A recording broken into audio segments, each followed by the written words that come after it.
Welcome to Curtis Ghost Corner, coming to you from a secret underground base in occupied America. Hi folks, welcome back. We live in dangerous times, very dangerous times.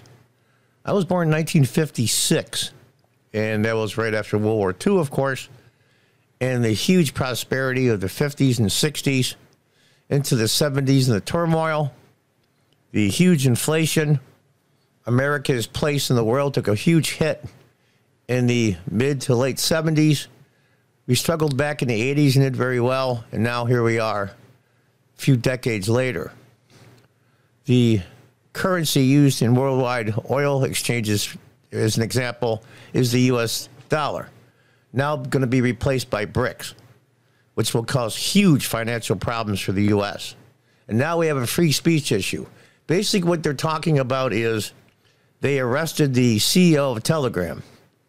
He's a French citizen, and they arrested him for not policing dangerous hate speech or misinformation or whatever you want to call it. If you're going to use that example, and that's the EU, by the way, in total agrees. If we're going to use that example, then all the BLM riots that took place in 2020, then all of the police, all of the city council members and mayors all should be in jail for not stopping the rioting. It's a really, really interesting time and dangerous. Now, I'm going to play here an exchange between a Democratic strategist, that's her there, and a guy from Fox, I forget his name, he's very good. And this is the subject. Let's listen. Democratic strategist Naomi Konst joins me now. No, Mickey, thanks for joining us tonight. So pretty much the entirety of social media, Facebook, TikTok, really the entirety of tech, Apple, Google, most of the media outside of Fox News, and all of the government bureaucracies adhere to one point of view, basically echo the views of the left. Why so afraid of one conversation between Elon Musk and Donald Trump? I think that could be fact-checked till the end of the day, and I can't wait for the fact-checkers to come up with their response to that statement. Google itself fired their own bias investigator when that woman, a black woman, came forward and said that their algorithm was biased against women and people of color. And it's the same thing with Twitter. Twitter is not entitled to free speech. It's a private corporation, and it's whatever Elon Musk decides. The algorithm is not democratic. There are bots there. There are troll farms. The troll farms and the bots should not have the same rights as a citizen of the United States. These troll farms and bots boost people. Elon Musk decides to ban white dudes for Kamala Harris. Let's give a little historical perspective. We go back to 1800. John Adams was a sitting incumbent president, and him and Thomas Jefferson were very, very close friends. And Thomas Jefferson, using a pseudonym, had many people put in really, really nasty things in newspapers and paid for it. And he never really knew, Adams didn't know until later, that that was his good friend. And Jefferson, of course, after many votes in the Congress, because they basically had a tied election, and eventually Jefferson got the presidential nod. Now, having said that, there was a time Andrew Jackson, right on the front page of the newspaper when people used to read them, and they call the top half of the fold in giant, huge print that covered almost the entire page, W-H-O-R-E, and they were talking about Jackson's wife. The fact of the matter is, she was married previously, many years before that, and her lawyer never filed the proper paperwork, so she was still technically married, even though she had no idea, and married Jackson, and they called her a whore. There's things that have been going on forever. This is a issue that really doesn't have any 100% total solution. The First Amendment is messy and is sometimes ugly. They said some very, very derogatory things about me when I was a city councilman in upstate New York in the early 2000s. Ruined my business. It was just horrible stuff, and there's nothing I could really do. Because you got a right to call me whatever you want, without evidence. Without evidence. And now what's happening is that's why they freaked out so much when Elon Musk got control of Twitter, because of the fact that they cannot control that. So let's listen a little bit on it. It's actually a very interesting exchange. Harris, but then he puts Alex Jones, who has been prosecuted in a court of law for disinformation. He lets him go back online and then boosts him. You know, this is not a marketplace of ideas. This is not a democratic platform. If so, and if your ideas are better, then let's have a true democracy and debate them like you and I are right now, which is wonderful. But that's not how it goes with Elon Musk. It's his way or the highway. Now, Mickey, I welcome any fact checker that wants to try to challenge me on the idea that almost the entirety of every tech organization and every media enterprise is in the tank for the left. And it is news to me, the statement that you just made, that Twitter doesn't hold some type of free speech rights because it's a private corporation. It's the individuals on that platform that hold free speech rights. But for someone like you that wants to see more crackdowns on free speech, I guess like we've seen in the EU, the question I would ask for you is, who's going to be the arbiter of the truth? Well, you're right. That's not what you said. But that's what you meant, because you know what you said is X, and that will result in censorship. And he's right. Who's going to decide what's true and what's not? Let's listen on. It's a very fascinating exchange. Well, it's definitely not going to be Elon Musk. Elon Musk, who endorsed Donald Trump, gave money to Donald Trump, and then gave praise Donald Trump and his conspiracy theories. He gave 1 million people, at least as of yesterday, a platform to crazy conspiracy theories about the Congo and immigration. You're confused. You're confused because Elon Musk is not playing filter on who is not able to give a point of view on Twitter. He's made it a free speech platform. That's not true. You are offering up the point of view that wants to suppress free speech. Oh, I think so. I'm asking you then, who are you nominating? Who are you nominating to be the all-important overseer of what is true and what is not, and therefore what is free and what is not to be said? So facts are a real thing. We are on a news network. You have a news division. All of your journalists at Fox News have editors. They have a set of standards journalistic standards that they have to go by. Are they always perfect? No, we're human, right? But Elon Musk, he has no oversight. He fired everybody who did fact-checking and oversight. He doesn't, when there's incitement of violence, when there are threats against people, when there's terrorism, he doesn't have a division to oversee it. That is very different, especially with incitement of violence. Right. That is an exclusion to free speech. But even if so, if this were a journalistic platform, which it is not, it is a private corporation at the behest of Elon Musk, even if so, you keep saying that. You keep saying this thing about private corporations. Well, yes, any lawyer will tell you that. There's a difference. Well, yes, it's a private corporation. I can tell you, Namiki, as an attorney, the Constitution provides no extra free speech rights to something deemed a journalistic organization versus a private corporation. There are not tiers to the free speech to the First Amendment of the United States. There are not some that have more and some that have less. Your esteemed journalistic institution has no special rights than me, the private American citizen. So you know the whole fire drill in a movie theater thing? It's the same thing for Twitter. If you go in and you incite violence on a private corporation, you do not have those same rights, and that is what the EU deemed. Now let me ask you a question. And that was the UK, not the EU, by the way. What would you support? What would you support for those that whoever you pick? Okay, let's, for the sake of argument, say you have picked Joe Biden, right? Or at large the Biden administration to be the arbiter of the truth. What would you propose as a punishment for someone you think has run afoul of censorship or misinformation? Would you adopt the same type of rules that we just heard about in the UK, that you could not only be censored, but you could be arrested? I think that the tech companies, all of the tech companies that you've mentioned, have an obligation to make sure that their algorithms are transparent, have oversight, that there are no bot accounts, there are no troll farms, that people aren't being artificially boosted, that there's no incitement of violence, no terrorism. So you're not endorsing what UK has done? But you're not endorsing what the UK has done with the cops show up at your door if you're someone's a terrorist, yeah, I think the FBI should probably look into somebody if they're plotting terrorist attacks on Twitter. And that is essentially what they said. If someone's inciting violence, a threat, I've received threats, I'm sure you have too, on Twitter, and I would like those people. What I find interesting is at the end of 2020, early 2021, President Trump, the sitting president at the time, was thrown off of Twitter by these left-wing progressives. We'll say they want censorship. They threw him off. But at the same time, and I believe he's still on there, the Ayatollah, the head of the Iranian regime, Still had a Twitter account all those years. But a sitting incumbent president, even though his presidency was winding down, got thrown off. Who's going to determine that you put the Ayatollah of Iran on your platform and at the same time throw the president of the United States off? And she didn't really answer. Who's going to be the arbiter of the truth? You notice she never, ever answers it because the answer is horrible, and she knows it, and she can't say it. To be investigated by the police or some sort of... Nikki, the problem with your point of view it's not is that saying... you haven't... You are putting the power in someone's hands, someone you have not yet defined in the course of our conversation. Yes, I did. Who defines what is a terroristic threat. Hold on. You don't think the FBI knows if we both talk at the same time, nobody can hear us. Okay. You're going to say the FBI or hire some people to figure out what the disinformation is, the terrorist attack.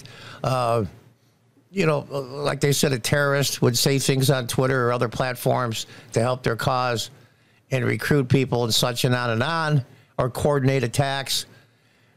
You're going to have the FBI with their background the last 10 years, and the CIA is their ally. You're going to have them decide.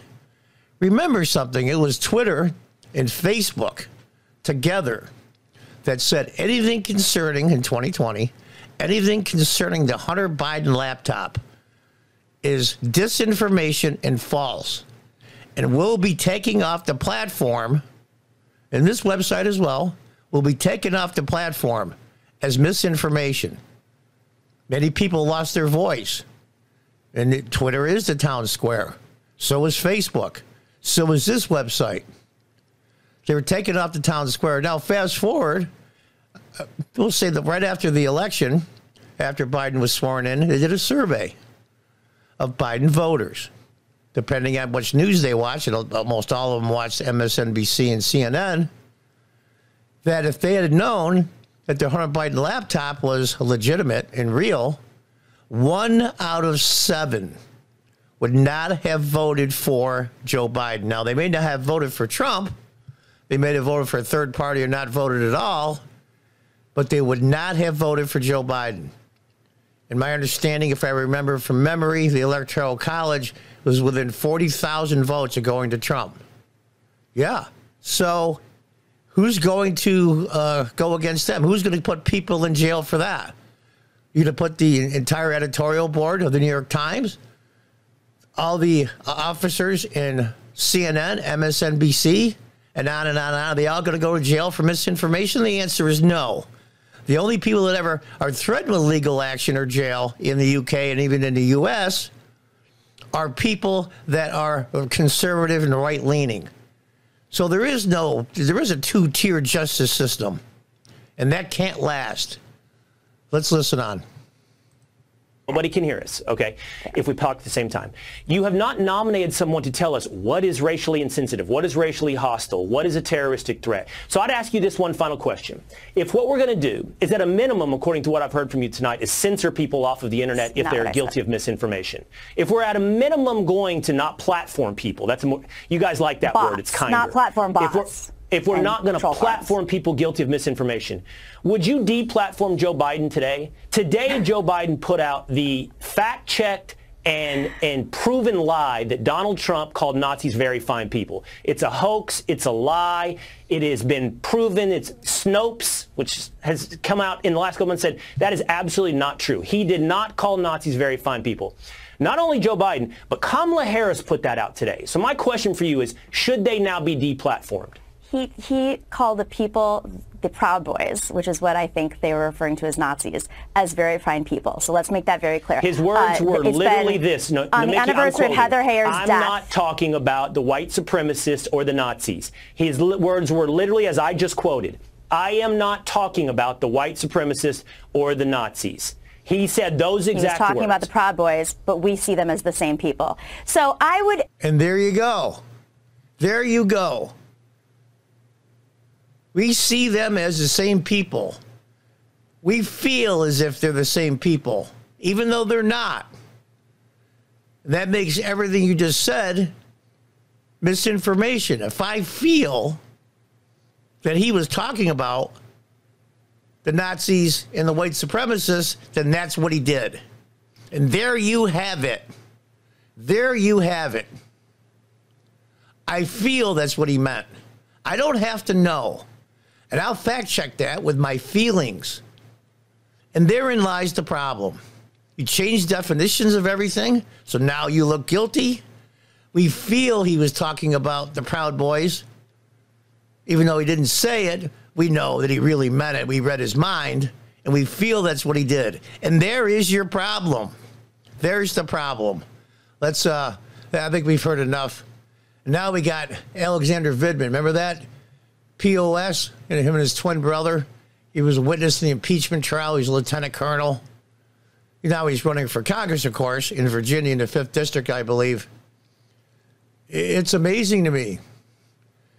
Durov, which is the CEO of Telegram, is a French citizen. He was served with an arrest warrant in Paris on Saturday night following a preliminary investigation surrounding his alleged failure to sufficiently limit criminal activity on Telegram. What about all the cities that were rioted and burned, billions in property damage? I mean, all the police, all the city representatives, and I used to be a city councilman, they all get to go to jail, the mayors of those towns, because they've insufficiently didn't limit criminal activity? It only goes to one side. They're trying to shut down the narrative. Yeah, is there some crazy shit that's on the internet? You betcha. But the problem is there's so many low information voters that just can't think for themselves and have no common sense or reasoning that they think it's real. Whereas the normal everyday people, even my lifetime, we'll say back in the 50s and 60s, some people were brainwashed politically, but not most. They saw crap when they saw crap, they knew it. Not anymore. Not anymore. So what we're going to do is we're going to make sure these people that have basically limited information or don't want information on the truth, we're going to protect them. It's ridiculous. Growing appetite for accountability. And I just mentioned all the things they did on Twitter to Trump during the 2020 election. And then before that, what was it? I forgot the guy's name. He's a Russian immigrant. He came here as a boy. Came to England. He's a very famous guy. Gives speeches all over the world. He was talking to John Anderson, the former Prime Minister of Australia, and he said, right now in Russia, I think it was 340-odd people are in jail for things they said on the internet. And he says, take a guess how many in the United States, of all places, did the same thing. And John Anderson said, I really don't have a clue. It was over 3,300, 10 times more than Russia. If that doesn't get your attention, I don't know what the hell will. We decide what's the truth. So that way, everything we don't agree with is misinformation. I felt that's what Donald Trump meant in Charlottesville. So therefore, that's what he meant and said. Doesn't matter what the truth is, it's how I feel, which is very common among progressive Democrats and Democrats in general. I was a Democrat most of my adult life. I was a Democrat as a local elected official. I was on the city council for 8 years in upstate New York. I was council president 1 year. I left the party after that. I was the old school Democrat, the John Kennedy Democrat type, Harry Truman, John Kennedy, that kind of thing.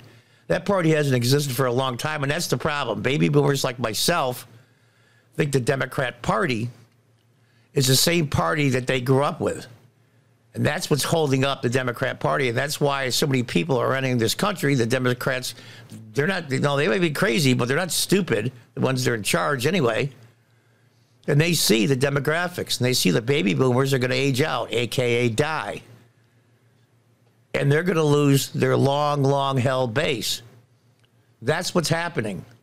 You don't have to be Sherlock Holmes to figure it out. It's amazing. Well, Durov, this is Vindman now, holds French citizenship, is arrested for violating French law. This has broader implications for social media, including Twitter. Always after Twitter.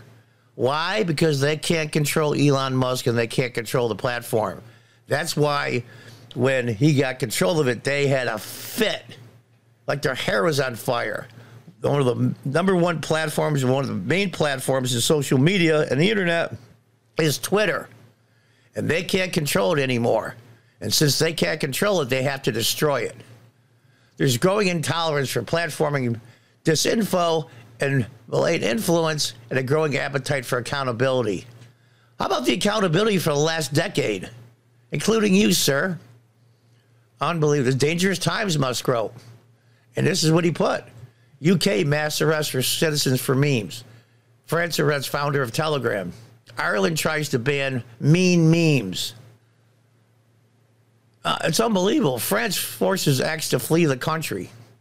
Australia tries to censor X posts. EU tries to blackmail Elon Musk. DOJ jails someone for a meme. That's also true.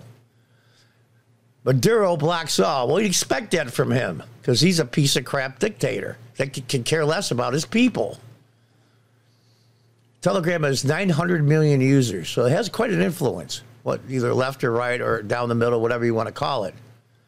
The New York Times reported the app, the radar of law enforcement agencies around the world because terrorist organizations, including drug runners, weapons dealers, and far-right extremists. There's never any far-left extremists on the list. You ever notice that? Having used it for communicating, recruiting, and organizing. Yeah, like ISIS, I believe, the Taliban, one of the two, still had a Twitter account. And they were recruiting people all over the world. But yet, the sitting president at the time, Donald Trump, got put off of Twitter. It's just amazing to me. Free speech has always been messy and ugly. Like I mentioned, the horror reference to Andrew Jackson's wife. How they said some horrible things about John Adams, paid for it, without his knowledge, without Adams' knowledge, one of his best friends, to take him down so he could become president. It's now they have a new saying. Vindman's warning to Musk seemingly garnered sufficient backlash, prompting him to double down in a follow-up post where he railed against free speech absolutist weirdos. Now, I get the weirdo. He's weird. J.D. Vance is weird. Elon Musk is weird. Yeah, I consider Elon Musk today the modern version of Howard Hughes. Howard Hughes was a brilliant engineer and a brilliant businessman, all self-taught. He was a brilliant guy. He had a lot of quirks and he had some mental issues. Doesn't take away the fact he was a brilliant, brilliant engineer for aeronautics and everything else in the world. And at the time was the richest man in the world. Now they're going after Elon Musk. Yeah, he's got some weird things that he says and does. So what? Who cares? It's unbelievable. Unbelievable. Enforcement is only likely to increase, he wrote, adding that those concerned with Derval's arrest should focus their attention on the fact that your nominee for president is a sexual predator. He's not a sexual predator. That's misinformation. But yet it's allowed to be put here, right? It's okay if somebody that goes against conservatives or the right pouts misinformation, but you put one little toe over the line what they consider misinformation. It's just incredible to me. Incredible. The First Amendment is under incredible assault right now. Everywhere. And not just on social media and the internet. Where you work, your friends, your family, organizations you belong to, churches. It's everywhere. It's being attacked by every direction and every part of culture. We're going to hire people to find out misinformation. And then he mentions Charlottesville, and she goes, he didn't mention Proud Boys. He says he was against Nazis. And she went, well, the Proud Boys are Nazis, and, that's how I feel. That's what he meant. And I feel that he said it because he was, in support of them. How I feel, how I feel, how I feel, how I perceive it. Me. And there you have it, the spoiled brats of the last two generations that are lefties. And they've gotten control of a lot of things and they have a lot of power. All the schools, all the universities, many financial institutions, churches now, of course, cable news, like here. It's how I feel is the truth. My truth. There's no such thing as my truth. There's the facts, And there's the fact that maybe that affects you and you don't like it. And my truth is, I'm uncomfortable. That's fine. But don't put how you feel on everybody else. And that's what they're doing because they're desperate. They can't control the internet. They can't control Elon Musk. You know, we're going to have to make a choice here, folks. If you want the ugly free speech advocates that are not weirdos, by the way. Yeah, there's a few. You know, Alex Jones and a couple of them. Yeah, they go too far in some things, but they have a right to be wrong. But I feel this and I feel that. That will destroy this republic. Make no mistake. Sorry I got a little animated there, but this is so important I can't even begin to tell you. And until the next time, God bless, goodbye, and good luck.